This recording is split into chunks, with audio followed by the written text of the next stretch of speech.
everyone, I'm Anastasia signing in from NORAS. In today's session, we are going to discuss about the alterations in urinary elimination.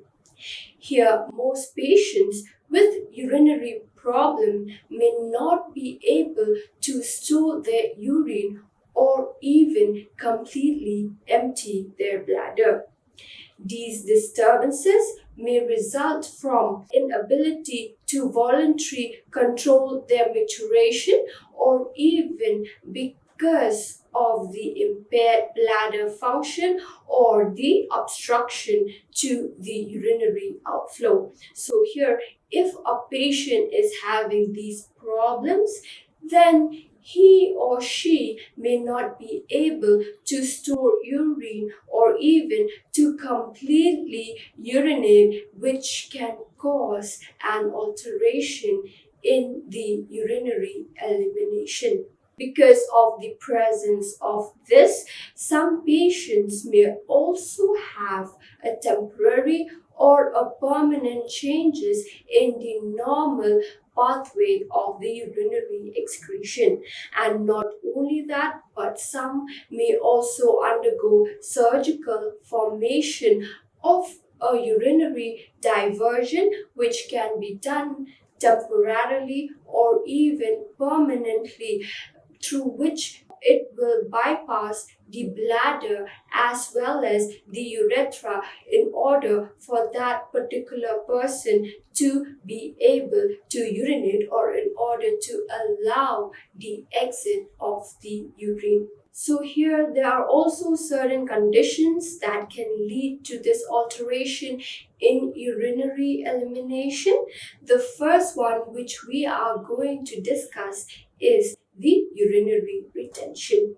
Urinary retention is the accumulation of urine resulting from the inability of the bladder to empty properly. So here a person may be having urinary retention if he or she may not be able to urinate completely. And because of this, there will be accumulation of urine in the bladder.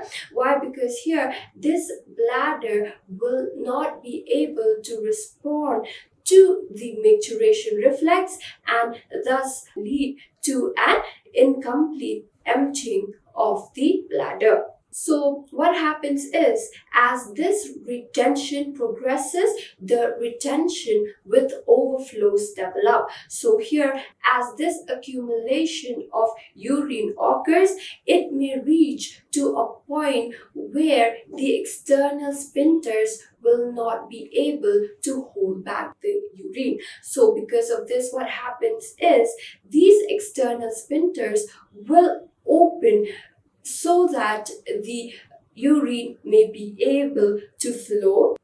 So here what happens is, as retention progresses, retention with overflow develops. So here, as we know that in this condition, there will be accumulation of urine. So here, because of this accumulation, there will be a pressure which will be built up in the bladder. And when this pressure reaches to the point where the external sphincter will not be able to hold back the urine, what happens is, these external sphincters will open up temporarily in order to allow the urine to flow. And here, once the urine flows and again once the pressure is lowered, then these external sphincters will again close and regain their normal control. So here, this urinary retention is of two types. That is the acute and the chronic urinary retention. So here, if a person is having acute urinary retention, you will find that that particular person will be having a bladder distension and he or she will not be passing urine for a few hours. Whereas if a person is having severe urinary retention, then what happens is, there will be a distension in the bladder, but Here, a person can be without urination for several hours, and here for these patient, what happens is the bladder will be able to hold around 2000 to 3000 milliliter of urine as well. So here, as we have seen, that in acute condition, the person will be only having distension in the bladder, and he or she may go without urinating for several hours, only for 2 to 3 hours. However, when we see patient with severe urinary retention, here yes, there will be presence of bladder distension, but here he or she will be able to go without urinating for several hours, and here this bladder will also have the capacity of holding around 2000 to 3000 milliliter of urine. That is why this patient will not be having the urge of urination for many hours. Here, a patient under the influence of anesthetic or analgesic may only feel the presence of pressure but will not be experiencing pain. Whereas if this urinary retention is present in a normal person, then that particular person will be experiencing severe pain, since here the bladder will be distended beyond its normal capacity. Here, usually to determine this, the bladder scanners will be used, but since this will not be readily available for each and every patient, so as nurses, we can use the straight or the intermittent catheter in order to determine the bladder urine volume. Apart from this, it is also our responsibility to assess the amount of urine left in the bladder within 10 to 15 minutes after a person urinates. Because here, if a person is having spastic bladder, if a person is under some medications, if he or she is having any problems, or even because of not sitting in an upright position while voiding, then this can also cause inconsistent emptying of the urine. So that is why it is very important that we must assess the residual urine, as well as we must assess the amount of urine which is present in the bladder within 10 to 15 minutes after a person has voided. So this is about the urinary retention. Now moving on to the next is the urinary tract infection. This urinary tract infection is the most common healthcare acquired infection. 80% of people suffer from this urinary tract infection because of the use of an indwelling catheter. So here what happens is, if a person is under catheterization, especially if a person is under an indwelling catheter, then this might be one of the reasons why a person might develop the urinary tract infection. Because here with a catheter in place, it can lead to an increase in 5% of the bacteria which will be present in the urine. These catheter-associated UTIs are mostly associated with increased hospitalization as well as increased morbidity and mortality. And as we also know that there are different microorganisms that can cause this disease. However, a person's own colonic flora called Escherichia coli remains as one of the most common causative agent. The presence of bacteriuria can also lead to the spread of the microorganisms into the kidney and possibly to bacteremia as well as urosepsis. So what these microorganisms do is they enter through the urinary meatus easily and then travel up to the inner mucosal lining of the bladder. So here when we see the incidence, we find that women are at higher risk of developing this infection. So what these microorganisms do is they enter through the urethral meatus easily and then they travel up to the inner mucosal lining of the bladder. So here we will also find that women are more susceptible to these infections because of a short urethral and the proximity of the anus of the urethral meatus, whereas in men these development of the infection is not high because in men, the prostatic secretion contains the antibacterial substance as well as the length of the urethra is more as compared to women. So here men have lesser chances of developing this urinary tract infection as compared to women. However, if we talk about a normal person with good bladder function, they have a lower chances of developing these infections because here the microorganisms will not be able to survive and they will be flushed out during urination. So what are the causes of these infections? The first one is the poor perineal hygiene. Here, if a person is not wiping their genitals after urinating or defecation, then this is one of the cause of these infections. But not only that, but inadequate hand washing as well as frequent sexual intercourse can also lead to the development of these infections.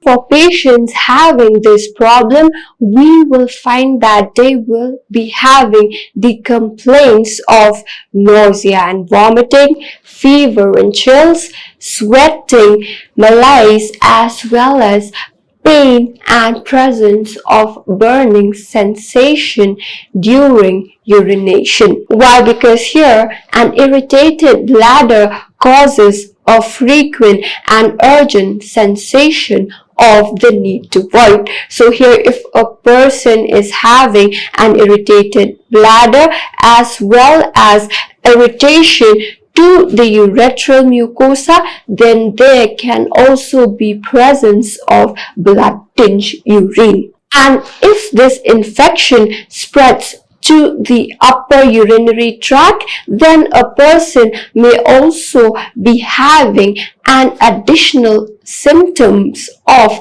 flank pain as well as tenderness. This is about the urinary tract infection. Moving on to the next is the urinary incontinence. So what do we mean by urinary incontinence? Urinary incontinence is the involuntary leakage of urine that is sufficient to be a problem. This urinary incontinence is of three types: the overflow urinary incontinence, the stress urinary incontinence, and the urge urinary incontinence. Out of these three, the most common one is the urge incontinence. These are more commonly present in younger women, and this may also be caused by local irritating factor such as the UTI. What happens in this condition is that the muscles around the urethra becomes weak, and because of these weak muscles, even the presence of a small amount of urine may leak spontaneously. A person may also be having a hyperactive or an overactive bladder where even presence of small amount of urine will be leaked spontaneously. So here people with this hyperactive or overactive bladder will always be having a leakage of urine. As we have discussed, that urinary incontinence is a condition in which a person will be having spontaneous leakage of urine, and as we have also come to know that this is because of the weak muscles. So here, as you can understand from the name itself, hyperactive means the bladder will be very hyper, that it cannot even hold a small amount of urine. Here, this hyperactive or overactive bladder is mainly common in the older adults because of aging, or even because of the effects of medication. This condition mainly results from a sudden involuntary contraction of the muscles, which would lead to an urge to urinate. Here, the main cause of this condition is the abnormalities of the nervous system, such as the spinal cord injury, cerebrovascular accident, as well as diabetic neuropathy. This is about the urinary incontinence. So these are few of the conditions that can lead to an alteration in urinary elimination. Now next, let us discuss about the urinary diversion. Conditions such as bladder cancer, radiation injury to the bladder, or even certain conditions that can affect the urinary tract, certain urinary infection, may also necessitate a need of urinary diversion in order to be able to drain the urine from a disease or a dysfunctional bladder. Here there are two types of urinary diversion. One is the continent urinary reservoir that is created from the distal portion of the ileum and the proximal portion of the colon. So here the ileocecal valve will create a one-way valve in the pouch through which a catheter will be inserted into the pouch in order to drain the urine. So for this, patients must be willing and able to catheterize the pouch at least 4 to 6 times a day for the rest of their life. The second continent urinary diversion is the orthotopic neobladder that also uses an iliac pouch to replace the bladder. So here anatomically, the pouch will be in the same position where the bladder was before the removal, and this will also allow the patient to void normally. So these are the two types of urinary diversion which is commonly done. There's also one more known as the incontinent urinary diversion, which is less commonly performed. In this surgery, it involves connecting the ureters to a section of the intestinal ileum with the formation of a stoma on the abdominal wall. So this is also one of the technique which can be done for urinary diversion. However, here in this procedure, when a urinary diversion is being performed, the urine will be draining continuously because the patient will not be having the sensation or control over the urine output, which is why they will be requiring the application of a collection pouch at all times. Here, some patient may also need the urinary drainage from one or even from both the kidneys. So in this case, a tube will be placed directly into the renal pelvis. And when this procedure is being performed, this is known as nephrostomy. If any urinary diversion is being performed for the patient, this will obviously pose a threat to one's body image. The patient must learn how to manage this urinary diversion, and those who do not have a continent urinary diversion must wear an artificial device at all times. So this is about the urinary diversion. So now here we have come to the end of this topic, whereby in today's session we have discussed in detail about what are the conditions that can cause an alteration in the urinary elimination, as well as we have discussed in detail about the urinary diversion. So I hope you have got a clear understanding of this topic. I'll be meeting you in another session. Until then, have a good day. Thank you.